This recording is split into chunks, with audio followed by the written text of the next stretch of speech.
结婚10年纪念日，妻子说要庆祝一下，可从傍晚等到凌晨，我都没等来他的身影。刚拿起手机，我却刷到了他初恋的朋友圈，10年之约，我们的爱永不褪色。配图是妻子靠在他肩上的温馨合照。我打去电话，却传来他初恋的声音：宁宁刚睡着，你别打扰他了。10年来，不管是什么日子，只要他的初恋有任何情况，他总会一次又一次把我抛到脑后。现在他又一次将我抛弃。沉默片刻，我挂断电话，给妻子发去留言：我累了，离婚吧。大家好，开始今天的分享之前，希望你能给人间烟火点个订阅，我将会分享更多优质的内容。今天是我和柳如烟的10周年纪念日，她一再强调让我重视起来。为此，我特意提前结束出差，又推了晚上的应酬，准备了丰盛的烛光晚餐和蛋糕，以及价值不菲的礼物。家里的保姆阿姨说柳如烟还没回来，我一点也不意外，毕竟她平常就经常跟我抱怨公司加班的问题。可等到半夜，柳如烟都不见身影。与此同时，我刷到了她初恋的朋友圈：10年之约，我们的爱永不褪色。配图是妻子靠在他肩上的温馨合照。我打去电话，却传来他初恋的声音：宁宁刚睡着，你别打扰他了。10年来，不管是什么日子，只要他的初恋有任何情况，他总会一次又一次把我抛到脑后。现在他又一次将我抛弃。我平静地放下手机，将桌上早已凉透了的饭菜倒进垃圾桶。做完这一切，我想了想，给柳如烟发了条语音留言：我累了，离婚吧。这条消息同样石沉大海。我枯坐在客厅里抽烟，一直到凌晨。天边泛起鱼肚白的时候，屋外传来开门的声音：柳如烟回来了，喝得东倒西歪，身上满是酒味。路过餐桌时，他看到了桌上奶油融化、东倒西歪的蛋糕，真丑。说着，他自顾自地脱掉腿上的丝袜。我注意到他的丝袜两腿间破了一个大洞，不像是撑破的，反而像是被人为撕开的。我心中冷笑，都已经到这个地步了吗？张扬，我的醒酒汤呢？柳如烟靠坐在沙发上，懒洋洋的吆喝。我没有回答，而是平静询问：我发给你的语音留言，你听了吗？看到了。柳如烟毫不在意的摆手：我都说了，我跟许江现在就是普通朋友，你别老是瞎猜。呵，普通朋友，同床共枕的普通朋友。没有理会他的无病呻吟，我站起身，居高临下：离婚协议我会找人帮忙写好，你回头记得签就行。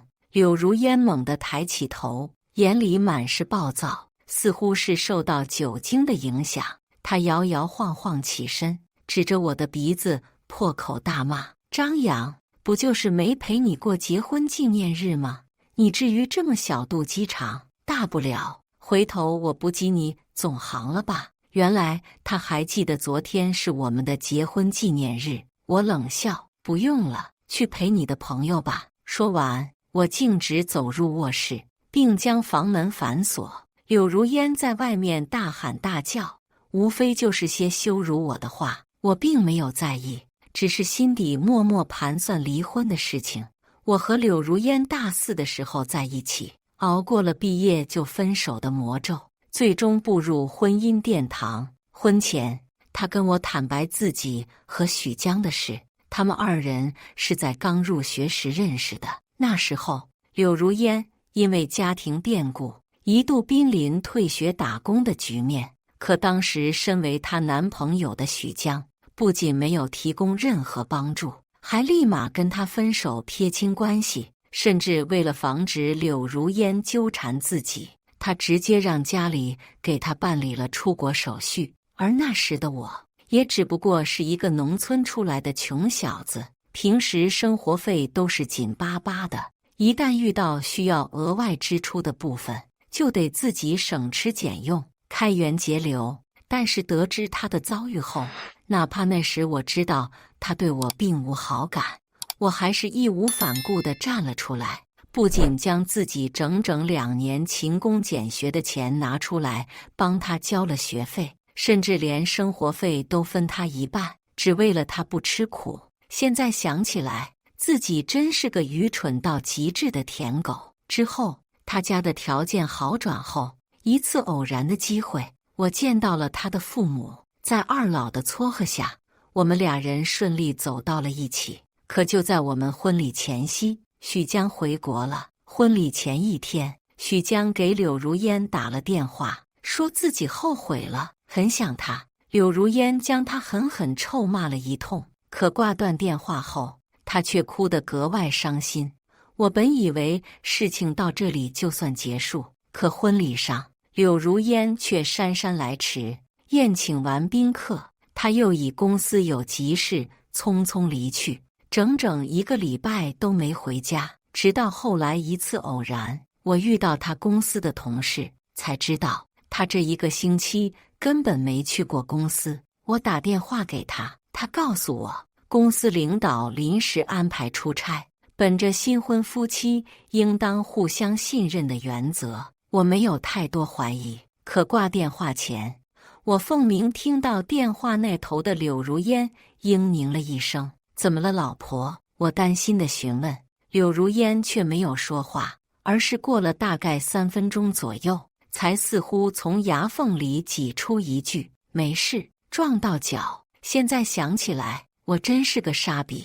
明明那时候我都听到了电话那头有男人的声音，可打从内心深处，我都不愿意相信他会出轨，因为我爱他。后来发现他和许江之间有猫腻，是在结婚前不久的国庆节。原本我和柳如烟计划好国庆的时候要去外地旅游，可临出发前他却告诉我，老家母亲生病了，需要回家照看。我二话不说退掉了机票。可当我想帮忙联系市区医院的时候，他却有些慌张地拒绝了我。我妈一坐车就晕，现在又生着病，还是就在老家吧。我没有多想，可出发前他又拒绝了我的跟随要求。面对我的质疑，他是这样解释的：“你平常工作已经很辛苦了，应该好好放松。放心，我妈的问题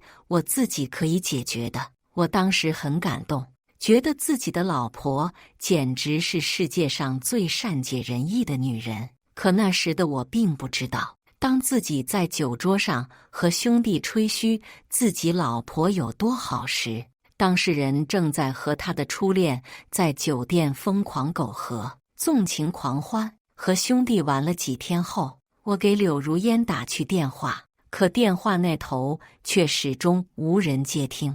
我记得柳如烟说过，老家的村子比较落后，信号不太好，于是就想着亲自去他家看望一下老人。说来也可笑，结婚这么多年，我和柳如烟的父母真正意义上一共见过2次面，一次是在得知我帮他垫付学费时，另一次就是在我们的婚礼上。每次我提出去看看老人，柳如烟总是会以各种理由推脱，所以我这次干脆没有跟他打招呼。坐大巴到了柳如烟老家后，我下车，拎着礼物走到村口，打算跟村口大树下晒太阳的大娘打听下柳如烟家的地址。可面对我的询问，2位大娘却是面面相觑，一脸疑惑。柳如烟，没听过谁家闺女叫这名啊？我有些意外，大娘的表情不像是装的，难不成是我走错了？我又拿出先前和柳如烟的聊天记录，反复确认村子的名字。后来实在没辙，我拿出妻子的照片递给2人，只看了一眼，其中一位大娘一拍大腿：“这不是老刘家的闺女吗？”老刘家？我一愣，下意识以为大娘说话有口音，开口纠正：“是柳大娘。”柳树的柳，什么柳树？就姓刘，刘老根的刘。大娘瞥了我一眼，我苦笑摇头，不想在这个问题上过多纠缠，于是询问：“那您知道他住哪儿吗？”可接下来大娘的一句话却让我如遭雷击：“搬走了。”那姑娘自从和隔壁村老许家的儿子结婚后，老刘一家子就搬走了。结婚？隔壁村老许家？我心里嫌弃了轩然大波，内心下意识否定他们口中的不是自己的妻子。可联想到柳如烟结婚以来一直不愿意让我来她家的模样，以及大娘那副信誓旦旦的语气，我心底涌出一丝不安。后来我跟大娘打听了方位，直奔他们口中的老许家。一路上我想了很多，虽然当初是柳如烟的父母撮合我们在一起的，可结婚后她的父母就开始看不起我。他们觉得自己女儿长得漂亮，又是大学生，不能就这么嫁给我这个穷小子。其实不止他们，我自己也这么觉得。可让我没想到的是，柳如烟会为了我和父母大吵一架，甚至一度闹得要断绝关系。他爸妈这才松口，不再过问我们之间的事情。也因为这个，我对他更加死心塌地，沉浸在回忆中。不知不觉我来到了老许家门口，院子里静悄悄的。我上前犹豫许久，才敲了敲门。过了大概3分钟左右，一个老人家打开门，见到我这个生人，眼里带着浓浓的警惕。你找谁？我张了张嘴，不知道怎么开口，纠结许久。我拿出柳如烟的照片，我找她。老人眼里警惕心不减。你找她干嘛？你是她什么人？我是她朋友。老公2字到了嘴边，又被我自己生生咽了回去。老人这才放下警惕，打开院门，他和我儿子上街去了。你不急的话，先进屋里坐坐。我犹豫了一下，还是跟着老人走了进去。房间内的摆设很简单，门口还挂着喜字，看上去还很新。你先坐，我去给你倒杯水。不用了，大爷。我刚想客套2句，老人掀起房间中间隔断的帘子，也就一瞬间，我看到了内屋墙上挂着的照片，身体瞬间一片冰冷。尽管只是匆匆一瞥，但我还是认出了照片上的人。女的是柳如烟，男的就是她的初恋许江。而那照片是婚纱照。我感觉身体有些僵硬发冷，脑海一片空白。我结婚近10年的妻子，居然在外面还有别的老公。老人端着水，笑呵呵地走了出来。我拿着水杯，强行逼迫自己冷静，嘴角扯出一抹笑容。大爷，您门上挂着喜，家里有人结婚呢。大爷摆了摆手，像是不想多说，但嘴上却很诚实。嗨，这不孩子吗？说趁国庆节办个婚礼。哎呦，给我老头子累的哟！我没有心思听他扯东扯西，赶忙追问：“您儿子是叫许江吗？”老人一愣，疑惑地看向我：“你怎么知道？”我沉默了许久，放下水杯，起身离去。第一次见到许江，是在柳如烟高中的同学聚会上。柳如烟很坦荡地介绍我们2人认识，甚至还主动让我们加了联系方式。当初正是他这种大大方方的态度，我才没有起过任何疑心。现在想起来，他的演技真好。我点开许江的朋友圈，里面都是他和孩子互动的照片，只有偶尔会露出妈妈的背影。我放大照片仔细查看，试图找出其中的蛛丝马迹，可无奈，虽然背影各方面都像极了柳如烟，但始终不能作为他出轨的证据。就在这时，我听到了熟悉的声音：“江哥，你真是坏死了，下次轻点。”我一抬头，见看到了迎面走来的柳如烟和许江。夕阳下，柳如烟任由许江搂着自己的肩膀，脸上满是娇羞和嗔怪。一旁西装革履、显得和小山村格格不入的许江低头看着他，眼里满是轻佻。小骚，话没说完，柳如烟看到了呆呆站在路中间的我，眼神立马闪过一丝慌乱，但很快就恢复镇定，平静地从许江怀里挣脱，快步来到我面前。你怎么来了？我直勾勾盯着他，这个和我结婚10年的女人，此刻我竟然觉得有些陌生。你呢？你怎么在这儿？我反问道。我刚送我妈去医院，回来正好遇见许江，就顺路走一段。柳如烟表情镇定，似乎事实的确像她说的那样。我忍不住讥讽：顺路，顺到别人怀里那种。柳如烟闻言立马火了：张扬，你胡说八道什么？我和许江只是好朋友，你阴阳怪气干什么？许江走到他身边，也开口解释：张扬，你别误会，我和如烟真的没什么，只是刚好碰见而已。嘴上说着让我别误会，可他眼里却满是得意和挑衅。看着他丑恶的嘴脸，我冷笑：没关系，你们可以继续，当我没出现。说罢，我直接无视柳如烟喷火的目光，与二人擦肩而过。张扬，张扬！柳如烟在身后呼唤，可随着声音渐行渐远，我知道他压根儿没打算来追我，更没打算跟我当场解释什么。因为我爱他，他可以有恃无恐。虽然嘴上说的冷漠，可刚回到家，我就蹲在了地上，胸口仿佛被人用刀子生生剖开一般，疼得我喘不上气。回想过去10年，自己和柳如烟的点点滴滴，我觉得自己好像是个白痴。那天晚上，我久违地喝了个大醉，借着酒劲，我给柳如烟发了信息：你和许江是什么关系？你妈其实根本没生病，对吧？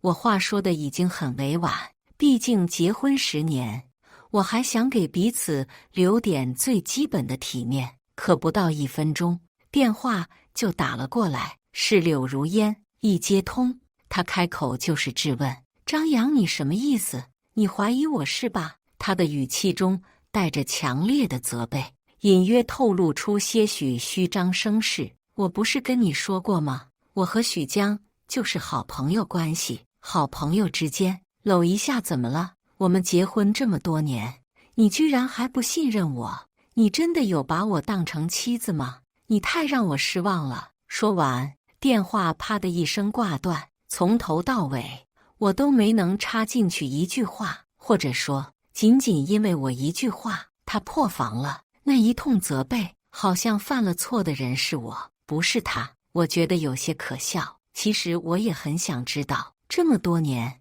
柳如烟到底有没有把我当作是她的丈夫？10年了，我这才发现自己对柳如烟似乎从来都没真正了解过。很快，柳如烟又发来一条短信，像是威胁般：你要是怀疑我做了对不起你的事，那我们就离婚。看着手机里他们2人的合照，看起来是那么般配。我闭上眼睛，深呼吸了几次，平复躁动的心情。柳如烟，我累了，我不想再包容你了。思绪回笼，我默默收拾好行李。第2天一早，在柳如烟还宿醉未醒的时候，起身离开了家门。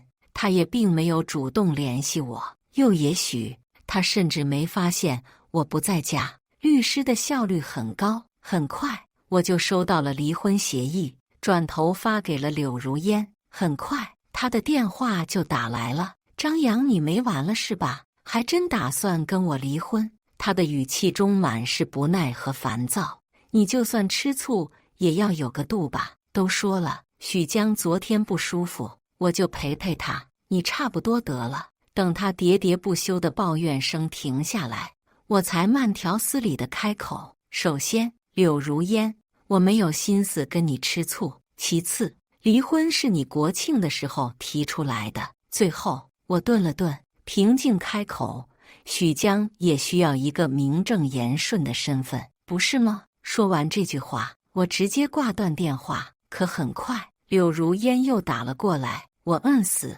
他又发来了短信：你发什么疯？我和许江就是好朋友，你是不是有点太过分了？我没有搭理，心中冷笑。如果真的坦荡，此刻他又在心虚些什么呢？我将电话关机，眼不见心不烦。可当天下班，柳如烟就出现在我公司楼下，她眼眶通红，似乎是哭过一般。见到我，她快步走了上来，眼里满是失望和愤怒。张扬，你为什么电话关机？我揉了揉眉心，有些无奈开口：你有什么事吗？你说呢？柳如烟一脸气愤：我们10年婚姻，你却那样恶意揣测我，你对得起我吗？我心中苦涩，直到现在，柳如烟还想把我蒙在鼓里，当成个傻子。你真以为我什么都不知道吗？如烟，咱们好聚好散，不好吗？柳如烟愣住了，她拉住我，身体有些微微颤抖。张扬，你不能这样，我们结婚10年了，你怎么能不信我？我笑着摇头。柳如烟，我远比你想象的还要了解你。你一边让我养着你，一边又和许江纠缠不休。我冷冷看着他，这个世界上不是所有东西都要围着你一个人转的，难道不把绿帽子扣在我头上？你不甘心？说完，我心中这段时间的郁闷之气也总算少了一些。就在我准备离开时，柳如烟却再次拉住我的胳膊：离婚可以，房子归我。我有些惊讶地看着他，有那么一瞬间，我甚至怀疑是自己的耳朵出了问题。他出轨，还有脸让我把房子给他？我都把话说到这个份儿上了，他居然还觊觎我的房子，他到底在想什么？我回头看着他，眼里的讥讽丝毫不掩饰。柳如烟，你是怎么好意思跟我提房子的？结婚10年。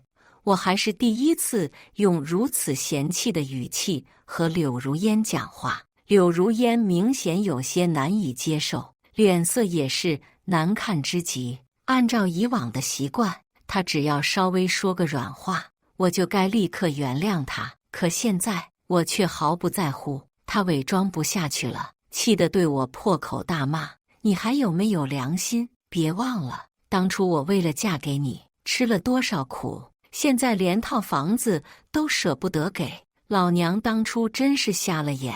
说完，他的眼泪宛如雨点般滑落。又是这套，以前他总是这样，只要提起在自己为了和我结婚反抗父母，我基本都会妥协。可那是曾经，即便在长久的爱情，在其中一方出轨和背叛后，都会顷刻间崩塌。以前是以前，现在是现在。我冷冷地回了句。柳如烟脸色苍白，有些难以置信：你现在怎么变成这样了？她咬唇，一副渲然欲泣的模样。就在这时，许江出现了，他大步走到柳如烟身旁，抬手将柳如烟搂在怀里，义愤填膺：张扬，你太过分了！如烟和我只是普通朋友，你是她老公，怎么能这么绝情？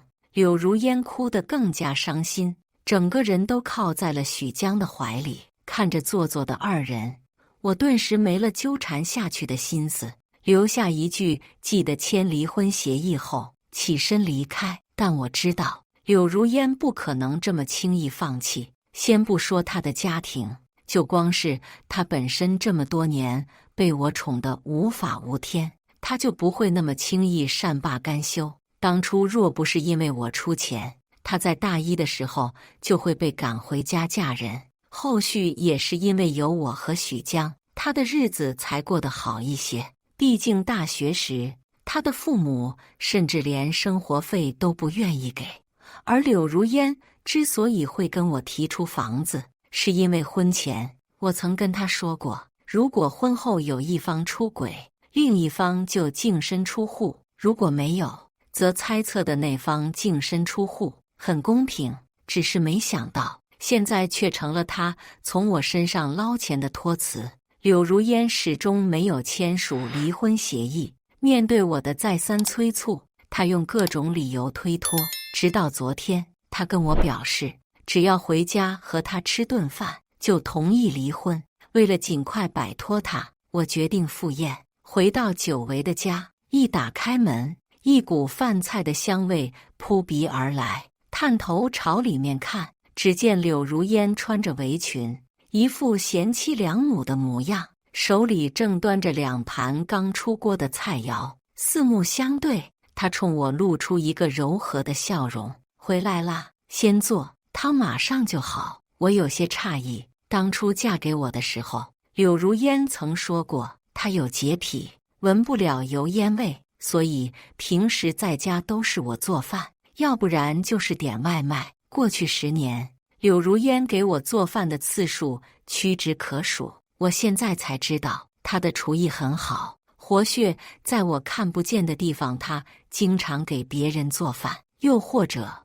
这并不是她的手艺。这色香味俱全的菜，怎么看都不是出自她的手。刚要开口询问，厨房传来炒菜的声音。我一扭头，就看见许江身穿我的围裙，在厨房里忙碌。察觉到我的视线，许江扭过头，冲我露出一抹挑衅的笑容。如烟说要给你做顿饭，恰好我学过半年厨师，就来帮帮忙，你不介意吧？我看着他张虚伪的嘴脸，强忍怒气，看向柳如烟，你为什么把他带到家里？柳如烟连忙解释，我这不是想在家做点吃的吗？我的手艺又一般，所以就让他来帮帮忙。我忍着心中的怒气，冷冷地看着他。柳如烟，你到底是叫我来吃饭，还是专程来羞辱我？柳如烟脸色一僵，神色肉眼可见地慌乱了一下，但很快又狡辩道，你别老是想那么多，一天天就知道吃醋。我真的就是为了让你吃顿好的。许江也擦了擦手，一脸尴尬地走了出来。不好意思啊，张扬，我没想到自己的到来会让你们发生矛盾，要不我走。他嘴上这么说着，可却丝毫没有动弹的意思，甚至还挑衅似的，将手移到了柳如烟腰间。我冷冷地看着他，丝毫不客气，要走就赶紧滚蛋。许江脸色一沉，表情肉眼可见的难看起来。一旁的柳如烟更是彻底炸毛，她似乎忘记了自己是来跟我求和的，原本有些服软的态度立马变得强硬。张扬，你别给脸不要脸，人家许江好心好意来给你爱做饭，你别不识抬举。我被气笑了，他似乎忘记了当年许江的撒手离去，忘了我对他这么多年的照顾有加，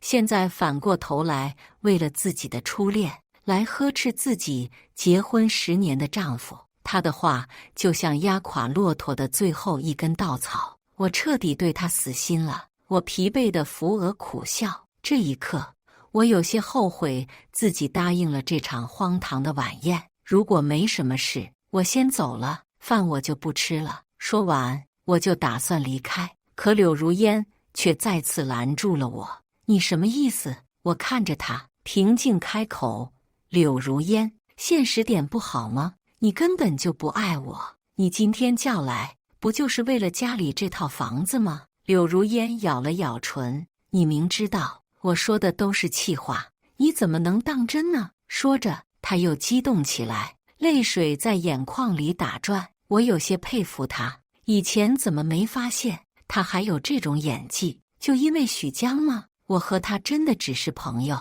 我沉默，我突然发现我和柳如烟没有任何说话的欲望了。毕竟你叫不醒一个装睡的人，别再跟他废话了。许江突然开口，眼里满是不屑，跟他离婚，让他净身出户。我冷笑，他的如意算盘倒是打得挺响，只不过我突然来了兴趣，我很想知道柳如烟为了能够拿到这套房子能做到什么地步。我上前一把推开许江，在柳如烟发火前将她抱在怀里，强忍胃里翻涌的恶心，开口道，如烟，你真的会为了房子跟我离婚吗？柳如烟一愣，似乎不知道我这突然的转变的因为什么。我继续道：“一套房子罢了，我手里的存款都能再买一套。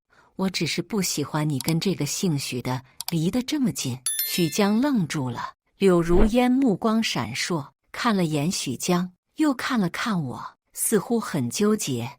我继续循循善诱：“我们10年的感情，难道还不如这个当初抛弃你的懦夫吗？”许江赶忙解释：“如烟，你知道的，当初我是身不由己。”别说了。柳如烟眉头皱起，脸上露出不耐烦的神色，抱歉地看了眼许江，语气生硬：“许江，你先回去吧。”如烟。许江咬了咬牙，还想说些什么，可对上柳如烟冷漠的眼神，还是生生咽了回去，咬了咬牙，狠狠瞪了我一眼后，丢下围裙摔门离开。目睹了全程的我，心中对柳如烟的评价高了几分。果然，柳如烟不仅不爱我，她也不爱许江。确切地说，她只爱自己。只是当天晚上睡觉的时候，我听到柳如烟蹑手蹑脚走出去的动静，我屏住呼吸，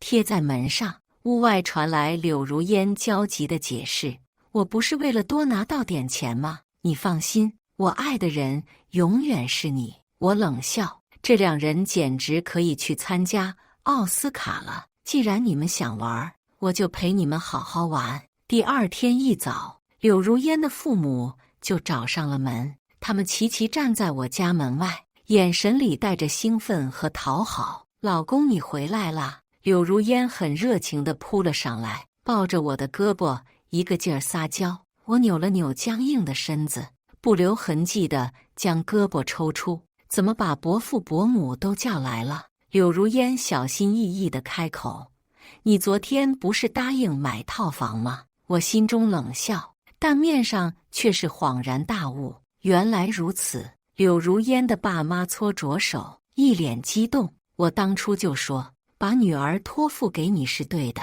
柳如烟的妈妈咧嘴笑着，似乎完全忘了当初她嫌弃我时那副蛮横的姿态。我被他们簇拥着进屋，在吃过一顿各怀心思的晚餐后，柳如烟的爸爸率先开口：“小张啊，你看，我和你妈住在乡下也挺不方便，这房子……”在二人期盼的目光中，我挑了挑眉：“什么房子？乡下房子？”柳如烟懵了，赶忙拉了拉我的袖子，压低嗓音：“老公，你说什么呢？不说好了，我离许江远一些，就给我买房吗？我什么时候说过了？”我拔高了声音：“你一个结了婚的女人，和别的男人要有距离感，这一点需要我提醒你吗？”柳如烟的脸色一下难看起来，她爸妈的脸色也一下子垮了下来。至此，我已经确定柳如烟和许江的事情，她爸妈是知情的。柳如烟站起身，神色有些焦急，想要拉我的手，但被我闪身躲开。“柳如烟，你凭什么觉得你和别的男人苟且，我还会和你在一起？你以为你是人民币吗？”我冷笑连连，真以为3言2语就能骗到我？说实话，我真不知道柳如烟在想什么。她真的以为自己能骗过我吗？我挣脱柳如烟的手，不理会房间内的争执，起身开门离去。再次被柳如烟找上门的时候，已经是半个月后。她看上去憔悴了很多，因为我换了门锁的密码，她进不去，只能蹲在门口等我。见我到来，她站起身，眼里满是幽怨：“你满意了？”她脱下外套，2条手臂上满是淤青。然后呢？我淡淡开口。她这番姿态是想让我心疼吗？我有些心烦，开口：“到了现在，你还想装什么？”柳如烟愣住，眼眶通红地看着我。我并不觉得心疼，只觉得厌烦，不给她开口的机会。我拿起手机，直接给许江发去了短信：“我已经给许江发消息了。”说完，我打开门。柳如烟见状，想要跟上来，却被我拦在门外。“柳如烟，我说得很清楚，你不适合进来。”她脸色难看：“你非要做绝吗？”我看着他，忍不住笑出声。我做的绝，柳如烟，你给我戴绿帽子，还谋图我的财产。现在你说我做的绝，让我想想，你之所以还对我纠缠不休，是还惦记我的房子。被戳中心事的柳如烟面色通红，也不装了，泼妇骂街一般，指着我的鼻子大骂：张扬，我告诉你，就算离婚，房子也有我的一半。说罢，他就推搡着我想要进屋，我直接抬脚，一脚将他踹翻，砰的一声关上房门。张扬，你混蛋，开门！柳如烟砰砰砰地敲打着房门，嘴里不干不净的辱骂。最后，他还恶人先告状，叫来了警察。在警察的调解下，我不得不让他进屋。柳如烟一脸得意，我都说了，这房子有我一半，警察都向着我，我懒得搭理他，径直回到卧室，将房门锁死。柳如烟没有继续纠缠，反而在门外叮叮咣咣的，不知道在干些什么。傍晚时分，我打开房门，差点被眼前的场景吓到。房间里宛如狂风过境，除了地板和墙砖，其他的都被搬空了。我几乎下意识要拿出手机报警，可这时我注意到许江发了新朋友圈，照片里他和柳如烟一同牵着孩子的手，俨然一副全家福的模样。到了现在，我要是还不明白，我就算白活了。我给柳如烟发了条信息：离婚协议签字，不然我立马报警。过了许久，柳如烟发来信息：那房子本来就有我的一半，我卖我自己的东西，关你什么事？我呵呵一笑，挂掉电话，转头立马报了警。警察根据楼道的监控，很快就锁定了柳如烟。我到达传唤室的时候，柳如烟几乎要扑上来，眼里满是怨毒。你居然为了那点破东西让警察抓我，你还是不是男人？我冷笑，那点破东西加起来3万，够让你进去蹲几年了。一听坐牢，柳如烟慌了，急忙拿起手机给许江打电话，可电话接通没说几句，一听要钱，许江那边立马就信号不好，接着咔的一声挂断电话。柳如烟愣住了，眼里满是呆滞和绝望。我趁机掏出离婚协议，拍在他面前：签吧，签了，这些东西我可以不追究。柳如烟瞪着眼睛，咬牙切齿：不可能，那房子有我一半，事到如今，他还妄图分走一半房子。我摇了摇头，从手机里翻出他和许江的结婚照，以及他那晚的录音，还有种种他出轨、骗婚的证据摆在他面前。柳如烟的脸色一下变得苍白无血，想要抢走手机，我却先一步收了起来。这些东西是你伪造的。他还想挣扎，我关掉手机，平静开口：你如果愿意好聚好散，那看在10年感情的份上，我不会为难你。但如果不愿意，你骗婚加上出轨，现在盗窃，金额巨大，最起码5年以上。说罢，我就那么坐下，等待着他的答复。过了大概10分钟，柳如烟再次尝试给许江打电话，无果后，颓废地表示自己愿意签字。在离婚协议书上写下自己的名字后，柳如烟整个人仿佛泄了气的皮球般瘫倒在椅子上。我没有看他，而是拿出 U 盘递给一旁的警察：警察先生，我这里有这女人以及许江的出轨、再婚、骗婚证据，我要上诉。柳如烟猛地瞪大眼睛：你明明说是的。我转头冲他微微一笑：不过我后悔了，奸夫淫妇凭什么不得到教训？法院很快受理了我的上诉。在开庭前，柳如烟和许江数次找到我，又是磕头又是道歉，甚至不惜搬出自己的孩子，企图换取我的同情。可我始终没有回应，只是看到自己相处10年的女人，在被情夫一次次抛弃、欺骗后，居然还是愿意为他放弃尊严来求我，我不免觉得有些悲哀。不清楚到底是为自己这10年的错付感到悲哀，还是说为柳如烟这种没脑子的女人感到悲哀。法院开庭后，两人据理力争，试图为自己辩解，但是我提供的证据确凿，任凭他们2人口战莲花也洗不清。最后